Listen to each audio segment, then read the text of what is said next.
Guys, the Guna, YouTube's and Golo Kante.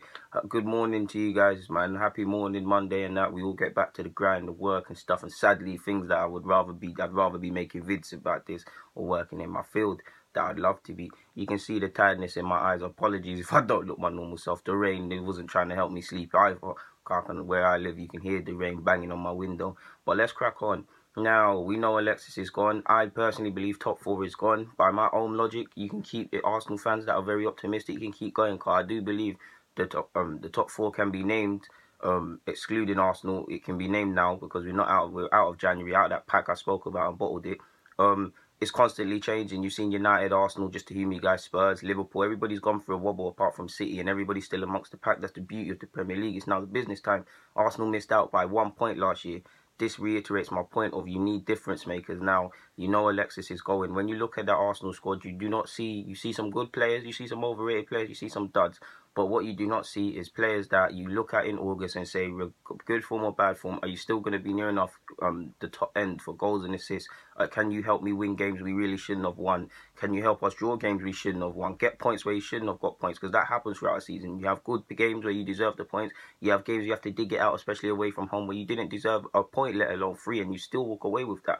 I don't see anybody of that stature at the Arsenal side. I mean, it's mad, but the last player, apart from Alexis, is arguably Theo because of the 19 goals or whatever, and he scored in big games. Even Giroud, but he looks like he's off if you believe this Aubameyang to Dortmund and Giroud coming in. Now look at the other clubs. Chelsea's recruitment has been robbed of recent weeks and certainly of recent windows, because I mean I'm seeing them linked with Andy Carroll, Ashley Barnes, Islan Stumani, all of these players, so it doesn't hold weight. But if they sold Hazard, they're going to try bringing someone of similar quality. I can bet my life Abramovich going to try to do that.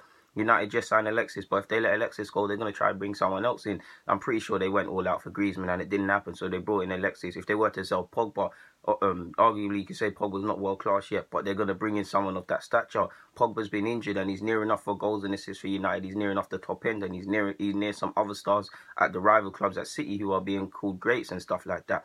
So Pogba, he's making the difference. They've signed Alexis. Obviously, there's other men that chip in here and there at the other two clubs I've named. Spurs, now they're in a unique position. They've got a world-class player in Kane that they didn't buy. If they're to buy him, it'd be different, because I don't think Spurs is going to pay them wages. In the similar thing that Arsenal fans call for certain things to be done on the pitch in terms of recruitment, Spurs fans must call for money to be spent in regards to wages to get them higher class targets to allow Spurs to kick on.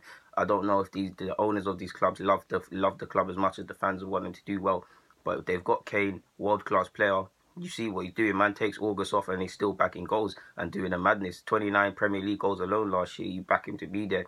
He's on 99 Premier League goals. He'll have 100 by the end of the season. And he hasn't even been in the first team that long. That's a world-class striker. Dele, again, like Pogba, he's not world-class, but he makes the difference. Goals and assists. He's not having the best of the season, so the example isn't the best. But near enough, he's going to make the difference in games for Spurs. He's known it a couple times in the big game.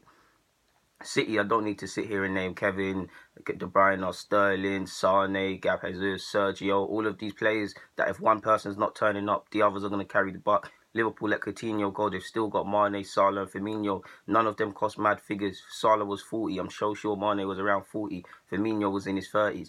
None of that is mad figures. So if you're not going to go on the Pogba vibe, or you're not going to try and buy Kane for 200 mil, you need to go and scout players like this. People laughed at Salah. People turned their noses up at Salah. And Firmino, I don't know why people didn't buy him, but he's doing his thing. There's no difference makers at Arsenal. There's some good players. There's some extremely overrated players. There's some average players. But there's no players that are going to make the difference. No players you look at and say, okay, in August, you're going to make the difference in when you get the fixture list. You might make the difference against him. You're going to be good for so-and-so goals come May. You're not, because Alexis was a shadow of his former self in his short, brief last season here. He's still excluding Lacazette, our top goal scorer in assists. You see what I'm saying?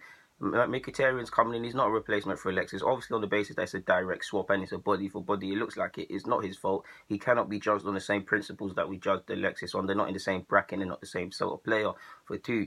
But yeah, on top of being away from the being out of the top four because you're just poor and the side's not poor, you've got no difference makers. When you look at all the other clubs, there's players that are going to make the difference. And we're in the business end, the final furlong, the final stretch from January to May now, and there's no one. And to do this mid-season is somewhat suicide by Wenger, and it just shows that he is going to stay keeping his job, because if you were going to lose your job, you would not do this mid-season. He's clearly going to rebuild.